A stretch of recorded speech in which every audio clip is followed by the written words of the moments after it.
and welcome to Lessons from Living. I'm so pleased that you've joined me today. Grateful to have you here. How much is enough? Is that a question that you ever think about? I recently read a book by a late Nashville priest called The Kingdom of the Poor. That's what it looks like. It's full of many stories of people who Charles Strobel knew throughout his life, and the reasons why those individuals impacted him, often in surprising ways. One of the people Charles tells about was a church janitor named Mr. Orskaborski. What a great name. It's kind of fun to say. Anyway, Charles remembers peeking into this man's room and being struck by how simple and compact it was. The only things in the room were a bed, table, hot plate, refrigerator, lamp, chair, radio, and some tools. The sight of this simple room thrilled young Charles, and he remembered thinking, "That's enough. That's all I need." Charles credits this experience as being fundamental to what he ended up doing in life. It's crazy to me how a seemingly insignificant turn in your journey can impact your life so completely. I've seen this over and over in the lives of those I interview. Charles Strobel has me thinking about this question, how much is enough? And when I consider this question, my mind turns in particular to my physical environment. Like Charles, I find uncluttered, bare surroundings to bring me peace. And yet things have a way of multiplying like bunnies. Why is it that when I make a trip to Costco, if I see one cute skirt for $9.99, I feel compelled to buy one in every color? It's such a great deal, it's impossible to pass up. And yet, as my young grandson Noah asked me about my closet, "Why do you need all this stuff, Bee?" The answer, young Noah, is that quite obviously I do not. His mama, my daughter-in-law, is so adept at keeping a very simple wardrobe and constantly curating what holds a spot in her relatively small closet. She focuses on purchasing items she loves that are of great quality, and so often they're expensive, but they're few. I admire this so much, but I can't seem to do it myself. I tell you this because in thinking about decluttering and simplifying, I am absolutely talking to myself here. I am not good at this. In fact, I was telling my daughter Eva the topic of this discussion, and she said, "Are you going to take your own advice?" How is it that some kids can end up so sarcastic? I would love to hear your ideas about how to keep your closet and home spare. You know, the philosophers of old and new, if we count Charles Strobel, have often preached about the benefits of living a minimalist life. Henry David Thoreau was one of them. Remember, he's the fellow who built a simple cabin on Walden Pond and didn't just talk about simplicity and intentionality in living. He actually lived that way, recording his observations as he went along. Thoreau's message is really about gaining agency and freedom by questioning the necessity of material stuff and prioritizing an overall simpler existence. He really believed it was possible to unlock a more meaningful and fulfilling life in harmony with ourselves and our surroundings. He really believed that we have the potential to become enslaved to our possessions because purchasing them is just the beginning, right? Then you have to invest time, energy, and resources to maintaining them. Thoreau knew what he was talking about. So let's consider what we can do to declutter and simplify our environment specifically.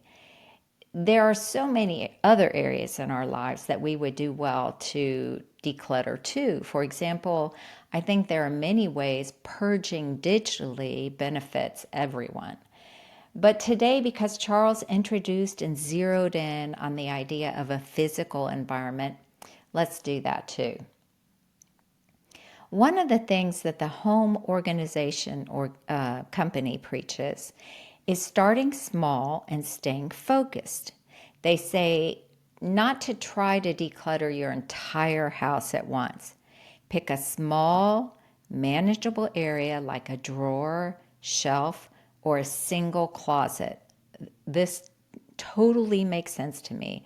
I've been known to empty an entire closet and then immediately experience a panic attack because I know there's no way that I'm going to get everything sorted and returned to its place in a 24-hour period. So then you end up with either living amongst piles of clothing and items, or you put everything back exactly as it was, which is really self-defeating and demoralizing. So this is a great idea, don't you think? Choose a shelf, a single shelf, or perhaps one drawer. That seems doable, right? They recommend emptying the space completely, small space, remember, and looking at each item individually, putting back only what you truly need and use, and discarding or donating the rest. They say you need to be ruthless in this process. If you have to think twice about keeping an item, it needs to go. It is likely clutter. Be honest with yourself about whether you truly need or use something. Now, if you're like me, this is not going to happen solo. I can justify with the best of them why I need to keep something that I have not used in a year because I'm going to need it just around the corner. If you're like me in this regard, recruiting reinforcements is essential. Find a friend or a family member, or if you have the means to do so and want to invest in this process, hire a stubborn person with very thick skin. I think it really helps to have the opinion of someone to challenge the decisions that you're going to make. My daughters are excellent at this, really too good.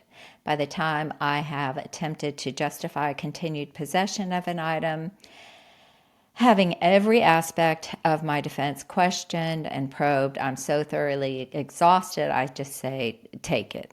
I don't even care anymore. I do say that my resolve softens and wavers the longer I'm working in this process. You might have noticed this yourself. When I begin, my standards are much stricter than they are an hour into the process. So let's acknowledge that stay small, stay focused aspect really is critical.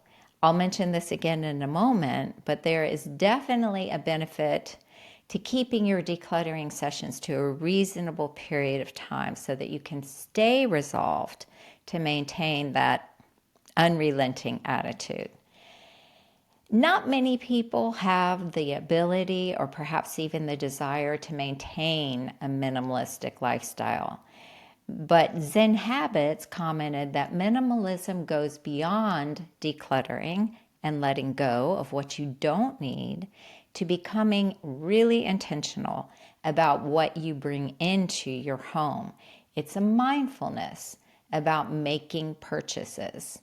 So you find yourself asking, do I really need this? Does this item align with my values? Before you even make the purchase. I see my children do this, and I think it's probably because many of them are living in small spaces. So it's probably a product of necessity. But they will not purchase something unless they know exactly where it will go in their living space. And I truly admire this. I think as bodies have left our house and more space has been made available to me, there is a tendency to fill it. I get sloppy.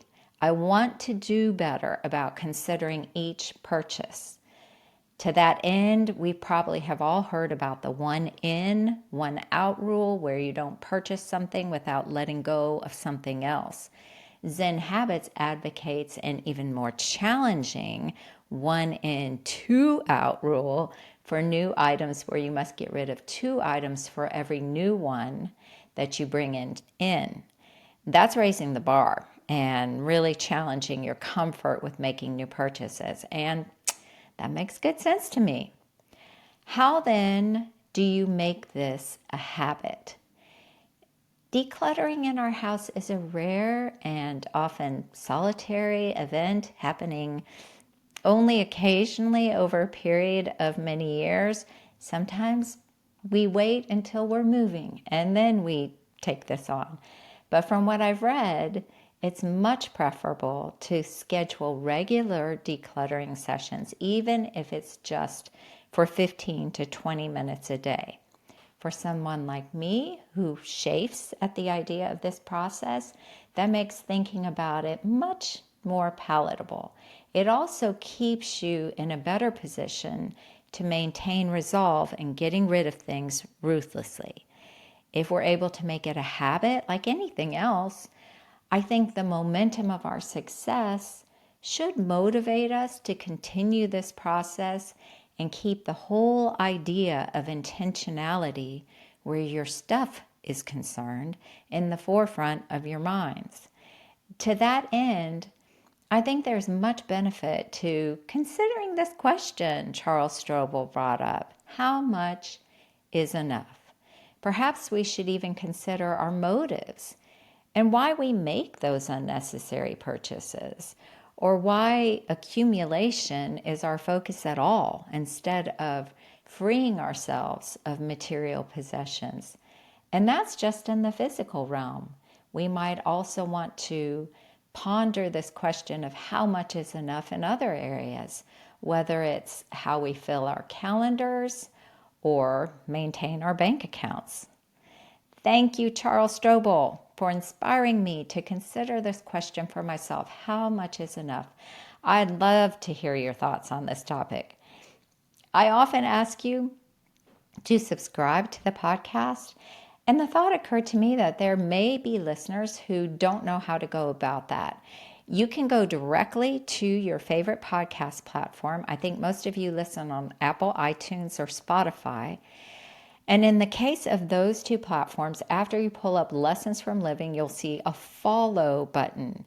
And that is what you want to hit. It used to be called a subscribe button, but no more.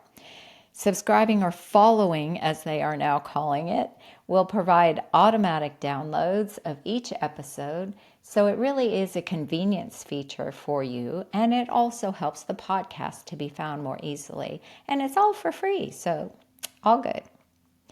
As usual, I'm so grateful to you for sharing your time with me today. I'm just so grateful for you.